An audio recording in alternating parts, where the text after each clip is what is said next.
Hello friends, स्वागत है एक बार फिर से आपका V Star Education YouTube channel पे। एंड यूकैरियोटिक ट्रांसक्रिप्शन का ये लेक्चर नंबर 2 है।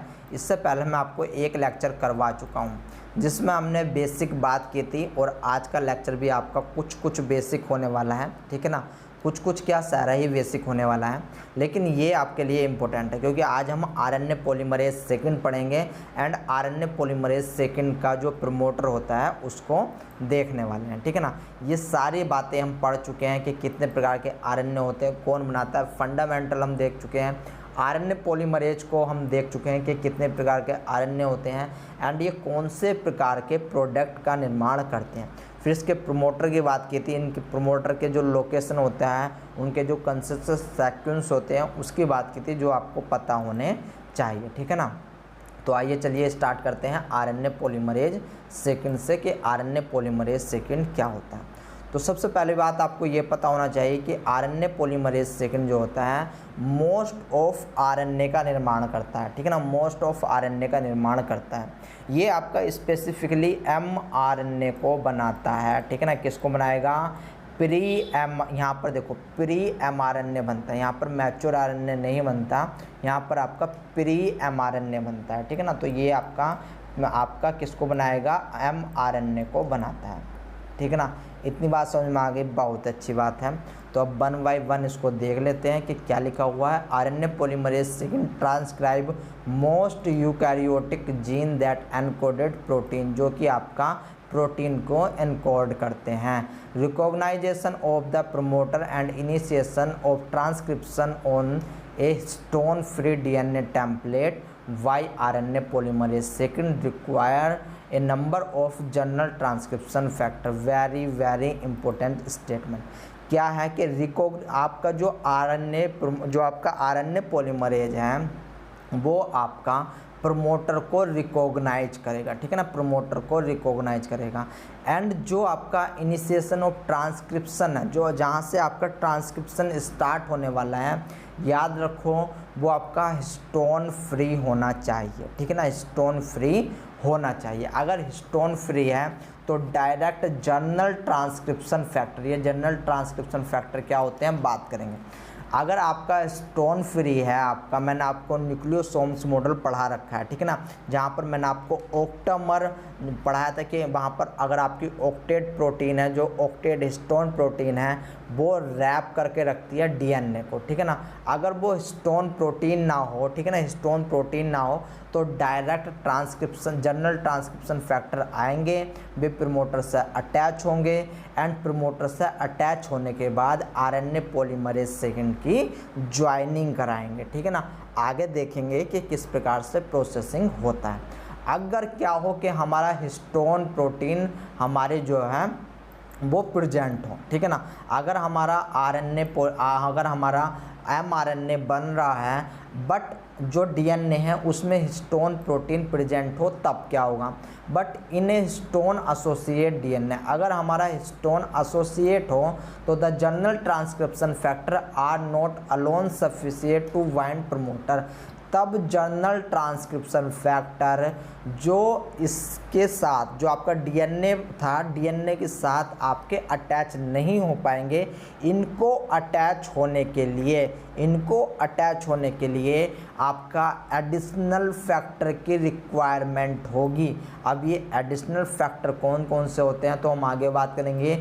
Mediator complex and chromatin modifying enzymes, ये क्रोमेटिन मॉडिफाइंग एंजाइम्स के बारे में भी हम देखेंगे 1 बाय 1। ठीक है ना, तो देखो अगर हिस्टोन प्रोटीन आपकी प्रेजेंट है, अगर डीएनए के अंदर हिस्टोन प्रोटीन प्रेजेंट है, तब जर्नल ट्रांसक्रिप्शन फैक्टर डायरेक्ट आकर के ज्वाइन डीएनए से या फिर प्रमोटर से नहीं हो पाएंगे। इसको ज्वाइन करने के लिए एडिशनल फैक्टर जैसे कि मेडिएटर कॉम्प्लेक्स या फिर क्रोमेटिन मॉडिफाइंग एंजाइम्स की ज़रूरत आपको पड़ने वाली है। ठीक है, we first discuss the RNA polymerase second general transcription factor and then, सबसे पहले हम अपना आरएनए पॉलीमरेज सेकंड को देखेंगे, फिर जर्नल ट्रांसक्रिप्शन फैक्टर क्या होते हैं उनको देखेंगे। इसके बाद हम बेसिक मैकेनिज्म पर चलेंगे, यानी कि प्रोसेस पर चलेंगे जिसमें आप सबसे पहले पढ़ोगे इनिशिएशन, फिर इलोंगेशन, देन टर्मिनेशन, ठीक है ना। और इस प्रकार से आपका यूकैरियोटिक ट्रांसक्रिप्शन समाप्त हो जाएगा। अब आप कहोगे कि सर आप RNA polymerase first and RNA polymerase third का प्रमोटर नहीं पढ़ाओगे क्या? तो मैं कहूँगा बस उसमें से कभी नहीं पूछा गया, ना कभी पूछा जाएगा, बट मैं उसका जो इम्पोर्टेंट पोर्शन है वो मैं आपको करवा दूँगा, ठीक है ना। तो उसमें वरी करने की आपको कोई भी ज़रूरत नहीं है। और दोस्तों एक और बात, अगर आपको ये सेशन अच्छे लग रहे हैं, ठीक है ना, अगर आपको सेशन अच्छे लग रहे हैं और कुछ समझ में आ रहा है तो इसको अपने फ्रेंड्स के साथ ज़रूर शेयर करो, ठीक है ना। जो भी आपके कलीग्स वगैरह हैं, ठीक है ना, जूनियर सीनियर, उसके साथ ज़रूर शेयर करो, ठीक है ना, क्योंकि काफ़ी ज़्यादा एफर्ट्स लगता है इसको बनाने के लिए। और यहाँ पर मैं आपसे कोई फ़ीस नहीं ले रहा, कुछ नहीं ले रहा, ठीक है ना, ये आपके लिए फ्री है और ये एक प्रकार से समाज सेवा है। तो थोड़ी सी समाज सेवा आप भी करो, ठीक है ना। तो चलिए आइए, आपसे यही उम्मीद है कि आप शेयर करते होंगे और लाइक ज़रूर कर दिया करो, ठीक है ना, क्योंकि अगर आप लाइक करते हो तो उससे लगता है कि हाँ आप वीडियो को देख रहे हैं, ठीक है ना। तो चलिए आइए आरएनए पॉलीमरेज सेकंड की बात करते हैं। तो जैसे कि हमने आरएनए पॉलीमरेज फर्स्ट याद रखो, जैसे कि हमने प्रोकैरियोटिक्स में आरएनए पॉलीमरेज देखा था, वहाँ पर देखा था कि प्रोकैरियोटिक्स के अंदर जो आरएनए पॉलीमरेज है उसकी काफ़ी सारी सब यूनिट बनी हुई थी, ठीक है ना, उसकी काफ़ी सारी सब यूनिट बनी हुई थी। यहाँ पर भी गाइज आपका ऐसा ही होता है, यहाँ पर भी आपकी काफ़ी सारी सब यूनिट बनी हुई होती है, ठीक है। तो यहाँ पर हम बात करेंगे आरएनए पॉलीमरेज सेकंड की, आरएनए पॉलीमरेज सेकंड की बात करेंगे। Like bacterial RNA polymerase, the eukaryotic RNA polymerase second is multiple subunit complex composed of more than 10 subunit. Each subunit is designed by RPB, याद रखो RPB, in which some homologous to bacterial RNA polymerase. कुछ important मैंने यहाँ पर रख दी है जो आपकी होमोलोगस होती है बैक्टीरियल आरएनए से, क्योंकि ये आपसे पूछ ली जाती है गाइस, ये आपसे पूछ ली जाती है। एक्चुअल में जो यूकैरियोटिक जो आपका आरएनए पॉलीमरेज होता है वो कुछ इस प्रकार से चमकता है, ठीक है ना, कुछ इस प्रकार से चमकता है। ये जो आपको ठुड्डी से निकली हुई चमकी हुई होगी इसको हम बोलते हैं CTD, कार्बोक्सिल या फिर कार्बोक्सिलेट टर्मिनल डोमेन, ठीक है ना, कार्बोक्सिल टर्मिनल डोमेन इसको बोला जाता है। तो यहाँ पर देखो होमोलॉजी देख लो, कुछ जो बैक्टीरियल से मिलती जुलती है, बैक्टीरियल एंड आपका जो यूकैरियोटिक पॉलीमरेज हो उसमें। तो यहाँ पर मैं अगर बात करूँ तो RPB, यहाँ पर देखो RPB1 एंड RPB2, ये आपका RPB1 आपके बीटा प्राइम या फिर beta dash and RPB2 beta से मिलती है। अगर मैं बात करूं प्रोकैरियोटिक्स के अंदर तो इस बात को याद रख लेना, बीटा एंड बीटा डैश वहाँ पर as a catalytic function perform कर लेते हैं। यहाँ पर भी सेम जो RPB1 है एंड RPB2 है ये भी कैटालिटिक आपका जो है परफॉर्मेंस करेंगे। अब ये कैटालिटिक क्या होता है, यानी कि जो एक्चुअल में एंजाइम्स का काम है वो कौन परफॉर्म करेगा, RPB1 एंड RPB2 करेंगे, ठीक है ना। इसके बाद यहाँ पर RPB3 एंड RPB11, ये आपके अल्फ़ा 2, यानी कि वहाँ पर हमने देखे थे ना 2 अल्फ़ा थे, अल्फ़ा, तो उसके ही यहाँ पर ये होमोलॉगी होते हैं। एंड इनका काम मैंने आपको बताया था असेंबल करने का, ठीक है ना। इसका काम क्या बताया था, इसका काम मैंने वहाँ पर असेंबल का बताया था और सेम काम यहाँ पर भी असेंबल का ही होता है। तो इतनी बात आपको याद रखनी है। इसके बाद RPB6 आ जाता है जो कि आपकी ओमेगा का होमोलॉगी होता है, ठीक है ना। और इसका काम वहाँ पर मैंने आपको स्टेबिलिटी का बताया था। इसका काम क्या बताया था, स्टेबिलिटी का बताया था, वेरी वेरी इम्पोर्टेंट, स्टेबिलिटी का बताया था, ठीक है ना। तो ये था आपका आरएनए पॉलीमरेज का कुछ होमोलॉगी जो कि आपके प्रोकैरियोटिक से मिलता जुलता था। एक्चुअल में यूकैरियोटिक जो आरएनए पॉलीमरेज सेकंड होता है उसका डायग्रामेटिक रिप्रेजेंटेशन कुछ इस प्रकार से होता है।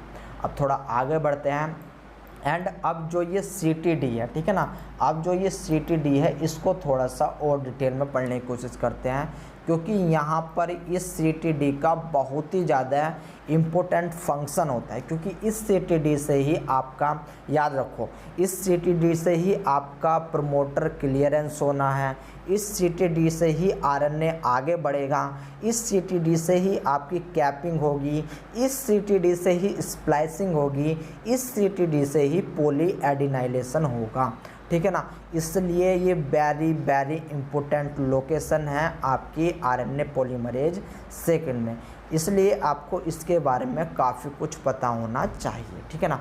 तो आइए बात कर लेते हैं, बट उससे पहले गाइज यहाँ पर हम एक, यहाँ पर लार्जेस्ट सब यूनिट होती है जिसको बोलते हैं RPB1, ठीक है ना, जिसको क्या बोलेंगे RPB1। ये RNA पॉलीमरेज सेकेंड की सबसे लार्जेस्ट सब यूनिट होती है, तो हम इसी को पढ़ने वाले हैं।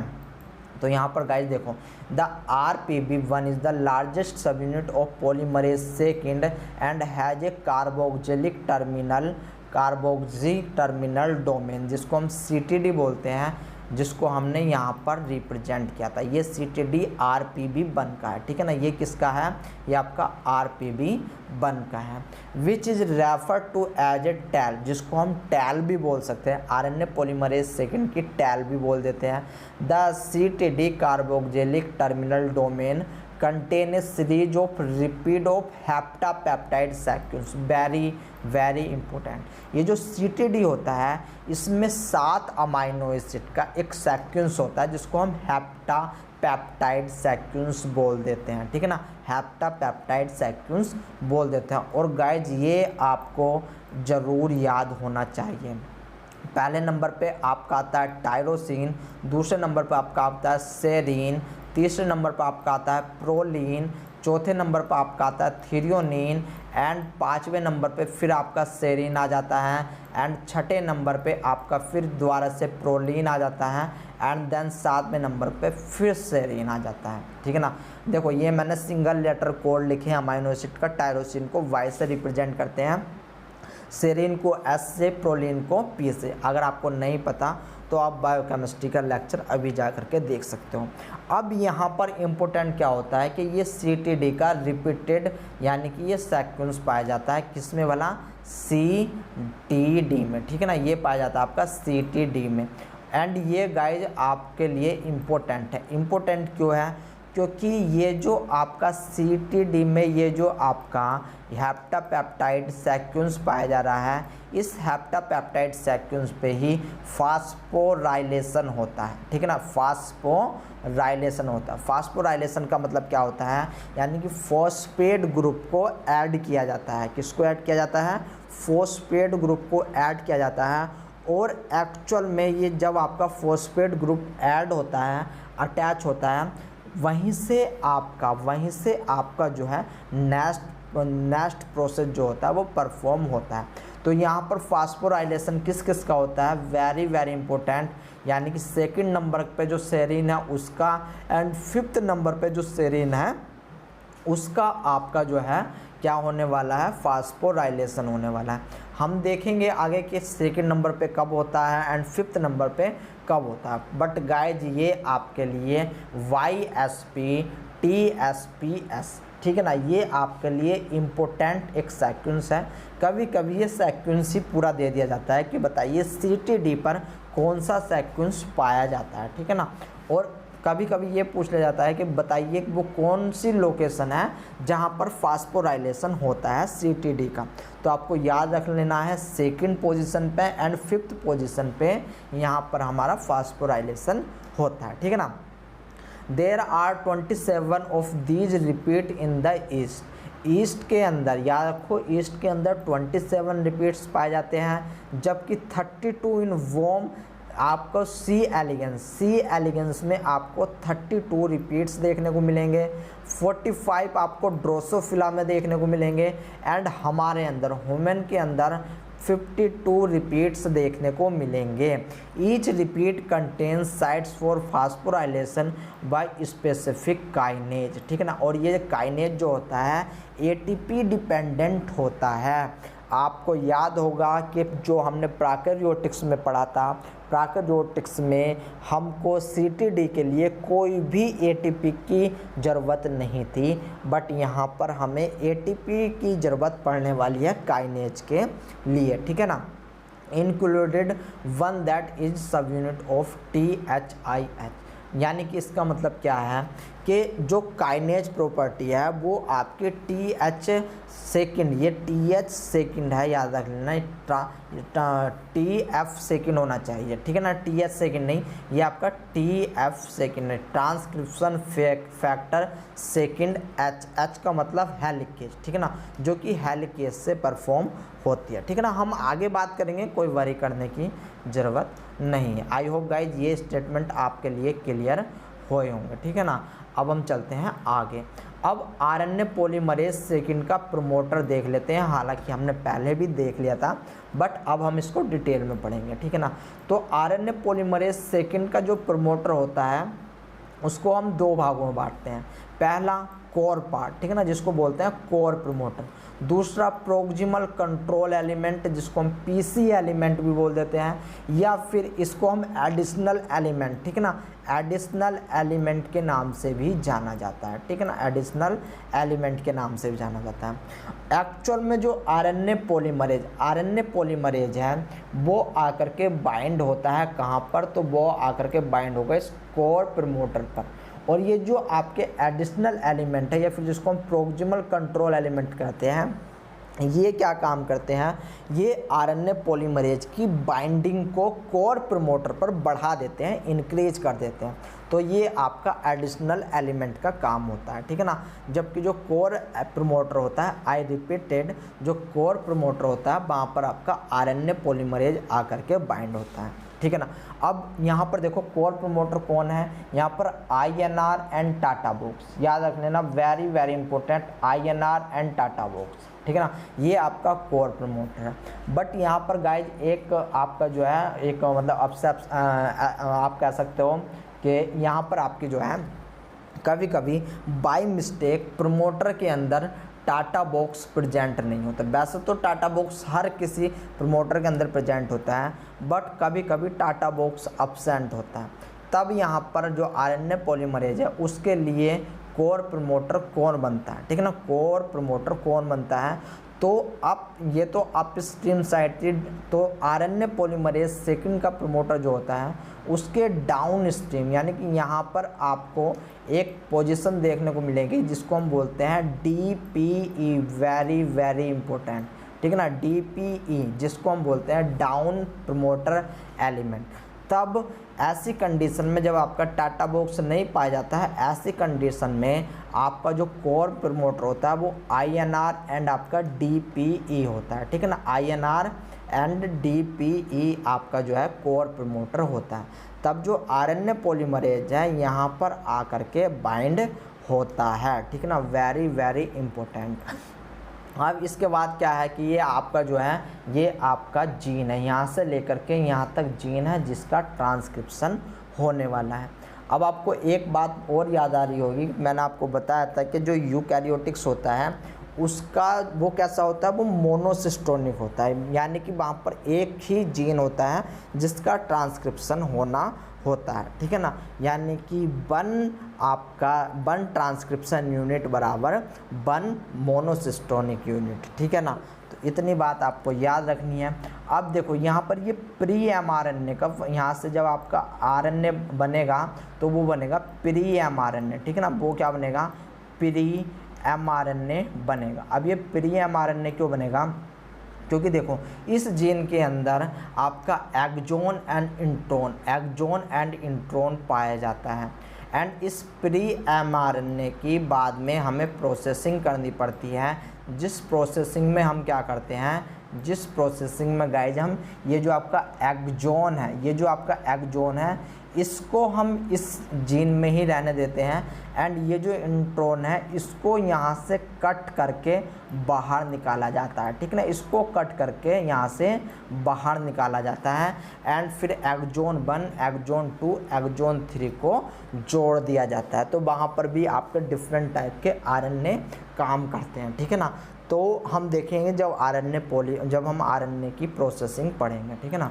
तो ये था आपका आरएनए पॉलीमरेज सेकंड का प्रमोटर गाइज, ठीक है। कुछ स्टेटमेंट लिखे हुए हैं जो कि आपके रिलेटेड है आरएनए पॉलीमरेज सेकंड प्रमोटर से। तो आइए एक बार इनको पढ़ लेते हैं कि जो आपका रैन पॉलीमरेज सेकंड यानी कि आरएनए, ये आपका आरएनए है, मैं इसको सही कर दूंगा। RNA polymerase second require journal transcription factor, very very important. जो आपका आरएनए पॉलीमरेज होता है, जो आपका आरएनए पॉलीमरेज सेकंड है, उसको जर्नल ट्रांसक्रिप्शन फैक्टर की आवश्यकता होती है to initiate transcription. General transcription factor क्या होते हैं आगे बात करेंगे, ठीक है ना। उनके नाम ट्रांसक्रिप्शन फैक्टर सेकंड ABCDEFGH इस प्रकार से हो सकते हैं, ठीक है ना। RNA polymerase second promoter frequently have a short conserved sequence, इसके पास एक शॉर्ट कंजर्व्ड सीक्वेंस पाया जाता है जिसको हम पायरामिडीन 2CA पायरामिडीन 5 के नाम से जानते हैं, ठीक है ना। ये बात याद रख लेना, पायरामिडीन 2CA पायरामिडीन 5 के नाम से जानते हैं। द इनिशिएटर या फिर जिसको हम INR बोलते हैं, ठीक है ना। तो यहाँ पर जो आप INR देख रहे हो, ये INR आपको मिलेगा ही मिलेगा, ठीक है ना। ये INR मिलेगा ही मिलेगा। और अगर मैं इसकी बात करूं कि इसका जो आपका सीक्वेंस होता है वो क्या होता है, तो इसका सीक्वेंस गाइज मैं यहाँ पर लिख देता हूँ वाई, ठीक है ना। वाई, इसको मैं ज़रा मिला करके लिखने की कोशिश करता हूँ, एक सेकंड रुको, ठीक है। YC A, ठीक है ना, CA यानी कि 5 बार Y है, ठीक है ना, 5 बार Y है। तो यहाँ पर देखो आगे लिखा हुआ है, कोई वरी करने की वाली बात नहीं है। चलो यहाँ पर लेख सही नहीं आ रहा, ठीक है ना। आगे लिखा हुआ है इसका सीक्वेंस, तो इसी आपका जो है ये जो स्टेटमेंट लिखे हैं इसमें। तो यहाँ पर समझने की कोशिश ये करो कि जो आपका कंजर्व सीक्वेंस होता है, जो जिसे हम INR बोलते हैं, यहीं से आपका इसको हम इनिशिएटर भी बोल देते हैं, इसको हम इनिशिएटर के नाम से भी जानते हैं। एट द स्टार्ट पॉइंट, और ये आपका स्टार्ट पॉइंट पर प्रेजेंट होता है। The TATA box is a common component of RNA polymerase second promoter, यानी कि जो टाटा बॉक्स होता है, ठीक है ना, जो टाटा बॉक्स होता है ये आपका कॉमन कंपोनेंट होता है and most of RNA polymerase second के लिए, याद रखो, आरएनए पॉलीमरेज सेकंड के लिए 99% जो है आपका टाटा बॉक्स ही कोर प्रमोटर में मतलब इन्वॉल्व होता है, ठीक है।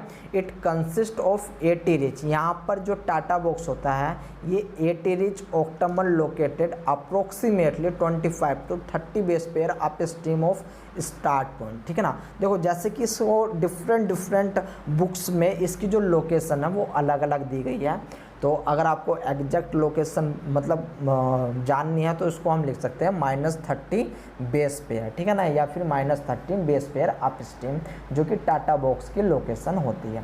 The down stream promoter element DPE J A common component of RNA polymerase second promoter that do not contain a TATA box, यानी कि DPE जब पाया जाता है जब आपका टाटा बॉक्स नहीं होता, और उस समय पर जो DPE होता है वो common component of RNA polymerase second की तरह काम करता है, ठीक है ना। इसके बाद एक core promoter for RNA polymerase second included INR and commonly either A TATA box और ए DPE, यानी कि जो आपका कोर प्रमोटर है, याद रखो वेरी वेरी इंपॉर्टेंट, जो कोर प्रमोटर है वहाँ पर आपका INR यानी कि इनिशिएशन तो प्रेजेंट रहेगा, इसके साथ या तो टाटा बॉक्स हो या फिर आपका DPE हो, डाउन स्ट्रीम प्रमोटर एलिमेंट जिसकी फुल फॉर्म है। It may also contain other minor elements, ठीक है ना। इसके अलावा भी कुछ अदर माइनर एलिमेंट रहते हैं जिसको हमने GC कैट, ठीक है ना, ये जो आपको GC कैट, ये आपको जितने भी एलिमेंट चमक रहे हैं इसको हम माइनर एलिमेंट के नाम से भी जानते हैं। A minimal polymerase second promoter में have a TATA box 13 base pair upstream of INR। इस स्टेटमेंट को मैं समझा चुका हूँ। The TATA box has a consistent sequence of TATA A इसके जो आपका टाटा बॉक्स होता है उसके पास एक कंसिस्टेंट सीक्वेंस होता है जिसको हम टाटा ए के नाम से जानते हैं। The INR has pyrimidine Y surrounding the CA at the start point, the DP is downstream of the start point। ठीक है ना। देखो जो INR होता है उसके जो सराउंडिंग होता है वो Y होता है एंड सेंटर में आपका C पाया जाता है। Y मतलब पायरामिडीन्स। ठीक है ना। तो इतनी बात याद रख लेना। ठीक है। 2 पायरामिडीन सॉरी YY। ठीक है ना। YY इसके बाद आपका 2CA एंड 5 पायरामिडीन्स। इस प्रकार से सीक्वेंस होता है। The sequence show the coding stand. जो सीक्वेंस होता है कोडिंग स्टैंड होता है। देखो यहाँ पर वेरी इंपॉर्टेंट। अब मैंने आपको बताया था कोडिंग स्टैंड कौन सा होता है, नॉन कोडिंग स्टैंड कौन सा होता है। यहाँ से लेकर के और यहाँ तक जिसका ट्रांसक्रिप्शन होना है ये आपका कोडिंग स्टैंड होता है। ये कैसा होता है, कोडिंग स्टैंड होता है। जबकि आगे हम देखेंगे जहाँ पर आपका कैपिंग होता है, जो आपका पॉलीएडिनाइलेशन होता है उसको हम नॉन कोडिंग स्टैंड बोलते हैं। आगे आपकी समझ में और अच्छे से आएगा कि नॉन कोडिंग स्टैंड कौन सा होता है एंड कोडिंग स्टैंड कौन सा होता है। आई होप गाइज ये स्टेटमेंट आपको समझ में आए होंगे एंड ये सारे के सारे स्टेटमेंट आपको पता होने चाहिए। कुछ और इम्पोर्टेंट बात लिखी हुई है यहाँ पर, वो जानने की कोशिश और करते हैं। In addition to core promoter, ठीक है ना, कोर को जो कोर प्रमोटर होता है उनके अलावा कुछ रेगुलेटरी सीक्वेंस पाए जाते हैं जिसमें आपके प्रमोटर प्रोक्सिमल एलिमेंट जिसको हम PPE के नाम से जानते हैं या फिर इनको ही हम एडिशनल प्रमोटर बोल देते हैं। अप स्ट्रीम एक्टिवेटर सीक्वेंस, ये एक्टिवेटर की तरह काम करते हैं और कहाँ पर प्रेजेंट होते हैं, अप स्ट्रीम लोकेशन पर प्रेजेंट होते हैं। ठीक है ना।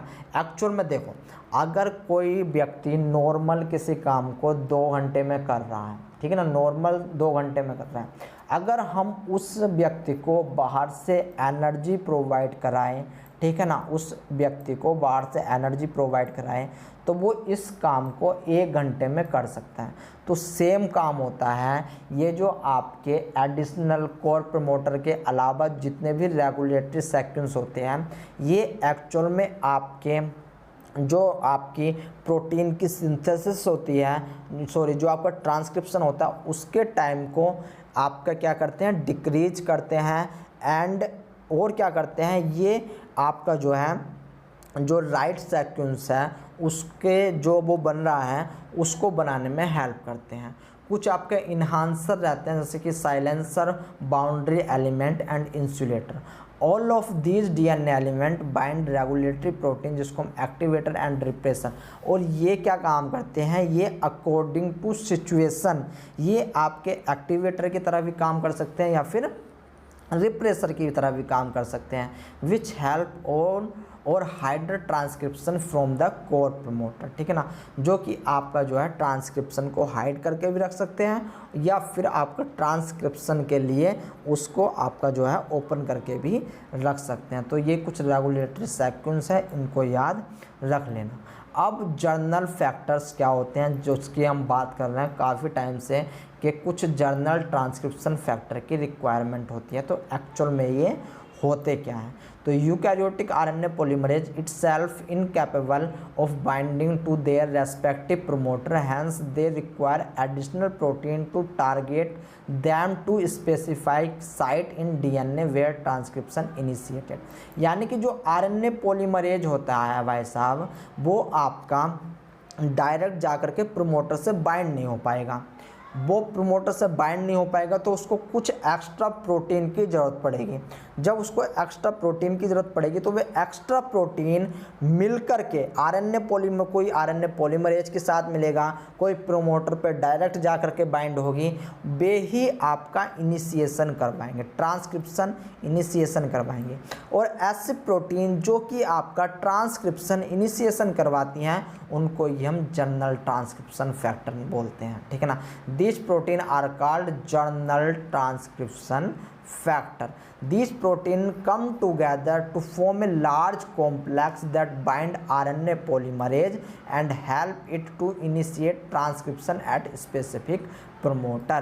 यानी कि आपकी मोर देन वन प्रोटीन आकर के या तो आरएनए पॉलीमरेज से अटैच होगी या फिर प्रमोटर से आकर के अटैच होगी एंड एक आपका जो है वो कॉम्प्लेक्स बनाएगी जिसको हम लार्ज कॉम्प्लेक्स बोल देते हैं एंड इसके साथ साथ ही वो आपका इनिशिएशन स्टार्ट कराएगी।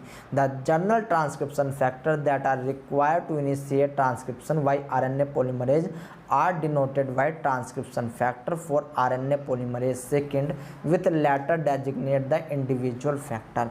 और देखो अलग अलग प्रोटीन होती हैं यानी कि अलग अलग फैक्टर होते हैं, अब उनके अलग अलग फंक्शन होते हैं। तो आइए एक बार हम जनरल ट्रांसक्रिप्शन फैक्टर को भी समझ लेते हैं कि इनके क्या क्या फंक्शन होते हैं, ठीक है ना। तो यहाँ पर देखो आपके काफ़ी सारे टाइप के फैक्टर हो सकते हैं, काफ़ी सारे टाइप के फैक्टर हो सकते हैं। इनका फंक्शन आपको क्लियर कट पता होना चाहिए, ठीक है ना। इनका फंक्शन क्लियर कट पता होना चाहिए।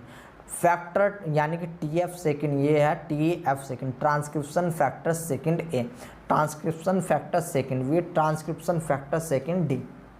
तो यहाँ पर देखो जो transcription factor A and B है, A एंड B है, एक्चुअल में ये दोनों क्या काम करवाएंगे, ये दोनों स्टेबलाइजिंग का काम करवाएंगे, ठीक है ना। ये दोनों के दोनों स्टेबलाइजिंग का काम करवाएंगे। स्टेबलाइजिंग का काम क्या मतलब कि मान लो ये आपका कोई भी प्रमोटर रीजन है, ठीक है ना, और ये आरएनए पॉलीमरेज है, ये आपका आरएनए पॉलीमरेज है, और यहाँ पर ये क्या काम करेंगे, ये इसके प्रमोटर रीजन पर कुछ कंसेसिव सीक्वेंस है, तो ये आकर के इस प्रमोटर रीजन पर पहले तो बाइंड होंगे, ठीक है ना, transcription factor A and B। Bind होने के बाद अब ये क्या काम करेंगे, ये स्टेबलाइज करेंगे इस प्रमोटर को। ये स्टेबलाइज किसे करेंगे, इस प्रमोटर को स्टेबलाइज करने की कोशिश करेंगे, यानी कि इसको संभाल के रखने की कोशिश करेंगे, ठीक है ना। इसके बाद ये ही आपका transcription factor A and B, ये ही आपको जो है वो क्या काम करवाएंगे कि जो आपका आरएनए पॉलीमरेज है ये आकर के प्रमोटर से बाइंड हो जाए, ये इसका भी ध्यान रखने वाले हैं, ठीक है ना। तो दो बेसिक काम है, एक काम क्या कि स्टेबलाइज करने का काम करेंगे एंड दूसरा ये रिक्रूट करेंगे आरएनए पॉलीमरेज को आपके कहाँ पर, प्रमोटर पर, ठीक है ना, यानी कि रिक्रूट करेंगे ये आरएनए पॉलीमरेज को प्रमोटर पर। तो इतनी बात आपको पता होनी चाहिए, यानी कि ट्रांसक्रिप्शन फैक्टर A अगर इसका हम वैसा फंक्शन देखें, ठीक है ना, अलोन तो स्टेबलाइजिंग बाइंडिंग ऑफ TBP यानी कि टाटा बॉक्स बाइंडिंग प्रोटीन। अब ये TBP क्या होती है हम आगे बात करेंगे, ठीक है ना। And transcription factor second V bind to TATA binding protein and recruit RNA polymerase second, ठीक है ना। दोनों के फंक्शन हम आगे बड़े अच्छे से देखने वाले हैं, बट यहाँ पर अभी स्टेबलाइजिंग का काम एंड आरएनए रिक्रूटमेंट का काम आपको याद रखना है। इसके बाद transcription factor D, transcription factor D दो सब यूनिट से मिलकर बना हुआ होता है, जिसको हम ट्रांसक्रिप्शन जो टाटा बाइंडिंग प्रोटीन, एक होती है टाटा बाइंडिंग प्रोटीन एंड दूसरी होती है टाटा बाइंडिंग एसोसिएशन फैक्टर, ठीक ना, टाटा बाइंडिंग एसोसिएशन फैक्टर। और एक्चुअल में ये जो टाटा बाइंडिंग एसोसिएशन फैक्टर होता है इसकी काफ़ी सारी पॉलीपेप्टाइड्स होती हैं, इसकी काफ़ी सारी पॉलीपेप्टाइड्स होती हैं, याद रख लेना। जो आरएनए पॉलीमरेज सेकेंड है उसमें 14 पॉलीपेप्टाइड आपकी होती हैं। इसके बाद ये इसका काम क्या होता है कि रिकॉग्नाइजेशन करता है टाटा बॉक्स इन प्रमोटर, यानी कि आपका रिकॉग्नाइजेशन करता है टाटा बॉक्स का। अभी हम देखो जब हम इनिशिएशन देखेंगे ना तो वहाँ पर पढ़ेंगे कि कौन सा ट्रांसक्रिप्शन फैक्टर कब पहले, कौन सा ट्रांसक्रिप्शन फैक्टर जो है वो पहले काम करता है, कौन सा बाद में काम करता है। अभी यहाँ पर अलोन इसके फंक्शन लिखे हुए हैं, ठीक है ना। इसके बाद ट्रांसक्रिप्शन फैक्टर E को देखते हैं, ये रिक्रूट करता है ट्रांसक्रिप्शन फैक्टर F को, ये रिक्रूट किसको करता है, ट्रांसक्रिप्शन फैक्टर F को। एंड ये जो ये रिक्रूट करता है ट्रांसक्रिप्शन फैक्टर H को, ठीक है ना, ये रिक्रूट किसको करेगा, ट्रांसक्रिप्शन फैक्टर H को रिक्रूट करता है। इसके बाद ट्रांसक्रिप्शन फैक्टर सेकंड F जो होता है वो RNA पॉलीमरेज के साथ बाइंड होता है, ठीक है ना। RNA पॉलीमरेज के साथ बाइंड होकर के, यानी कि प्रमोटर से पहले ही RNA पॉलीमरेज सेकंड से बाइंड होकर के तब प्रमोटर पर वो जुड़ता है, ठीक है ना। इसके बाद जो ट्रांसक्रिप्शन फैक्टर सेकंड H होता है, इसके पास क्या होती है, 3 प्रॉपर्टी होती है, याद रख लेना। इसके पास 3 प्रॉपर्टी होती है। आगे हम बात करेंगे कौन कौन से 3 प्रॉपर्टी होती हैं। तो सबसे पहले काइनेज की प्रॉपर्टी होती है, फिर हेलिकेज की प्रॉपर्टी होती है, एंड तीसरी प्रॉपर्टी होती है इसकी जो है एक्सोन्यूक्लिएज की, ठीक है ना। यानी कि ये अनवाइंडिंग, यानी कि हेलिकेज क्या काम करता है, जो डीएनए का डबल स्टैंड है उसमें जो हाइड्रोजन बॉन्ड बने हुए हैं उसको तोड़ने का काम कौन करेगा, तो वो आपका हेलिकेज यानी कि ट्रांसक्रिप्शन फैक्टर H करेगा। यानी कि अनवाइंडिंग ऑफ प्रमोटर कौन कर रहा है, तो ये आपका ट्रांसक्रिप्शन फैक्टर H कर रहा है। इसके बाद फास्फोराइलेशन ऑफ CTD, याद रखो मैंने अभी आपको पीछे CTD के बारे में बताया था, तो उसको भी उसका फास्फोराइलेशन कौन करेगा, ये TF सेकंड H ही करने वाला है। इसके बाद recruitment of NER nucleotide exchange repair, NER में मैंने आपको ट्रांसक्रिप्शन फैक्टर सेकंड H के बारे में बताया था, ठीक है ना, अगर आपको कुछ याद आ रहा हो तो यहाँ पर आपको क्लियर कट इनके फंक्शन पता होने चाहिए गाइस, ठीक है ना। यहाँ पर क्लियर कट आपको इनके फंक्शन पता होने चाहिए। अब थोड़ा सा और आगे बढ़ते हैं एंड देख लेते हैं आपका जो ट्रांसक्रिप्शन फैक्टर सेकंड H होता है, एक्चुअल में ये इम्पोर्टेंट होता है फैक्टर, तो इसको जानना आपके लिए बहुत ज़्यादा ज़रूरी होता है। एक्चुअल में ये लार्जेस्ट सब यूनिट होती है एंड इसके जो है 3 फंक्शन होते हैं, इसके 3 फंक्शन आपके होते हैं एंड इन तीनों को आपको पता होना चाहिए। एक तो ये अनवाइंड करते हैं DNA at A transcription start point using helicase activity, यानी कि हेलिकेज एक्टिविटी को ये परफॉर्म करते हैं by the help of ATP dependent manner. इनको जो है जो आपका ट्रांसक्रिप्शन फैक्टर H है, इसको ATP की रिक्वायरमेंट होती है, याद रख लेना किसकी रिक्वायरमेंट होती है, ATP डिपेंडेंट मैनर में ये काम करते हैं। सेकंड काम करते हैं phosphorylation of CTD resulting promoter clearance, यानी कि फास्फोराइलेशन करेंगे CTD का, जिसके बाद क्या होगा, जिसमें क्या होता है कि वो प्रमोटर क्लियरेंस करवाता है। हम देखेंगे आगे, ठीक है ना, जब हम प्रोसेस देखेंगे किस प्रकार से आपका प्रमोटर क्लियरेंस होता है, किस प्रकार से आपका हेलिकेज एक्टिविटी वर्क करती है। इसके बाद recruitment of nucleotide exchange repair, ठीक है ना, यानी कि NER में ये क्या काम करता है, ये वहाँ पर भी आपका जो है हेलिकेज की तरह काम करता है, ठीक है। तो ये प्रॉपर्टी है जो कि आपको गाइस पता होनी चाहिए। तो यहाँ तक 2 क्लास में, एक इससे पिछली क्लास एंड ये वाली क्लास, यहाँ तक हमने बेसिक समझा। अब हम एडवांस की तरफ चलेंगे जिसमें हम ट्रांसक्रिप्शन प्रोसेस के बारे में पढ़ेंगे, जहाँ पर हम इनिशिएशन, आपका इलोंगेशन एंड टर्मिनेशन देखने वाले हैं, यानी कि एक क्लास आपके ट्रांसक्रिप्शन की और लगने वाली है। तो वो सिंपल है, इस चीज़ को याद कर लेना जो मैंने अभी आपको इस वाली क्लास में और इससे पिछली क्लास में बताया है। तो गाइज मिलते हैं आपसे नेक्स्ट लेक्चर में, तब तक के लिए टाटा एंड बाय बाय।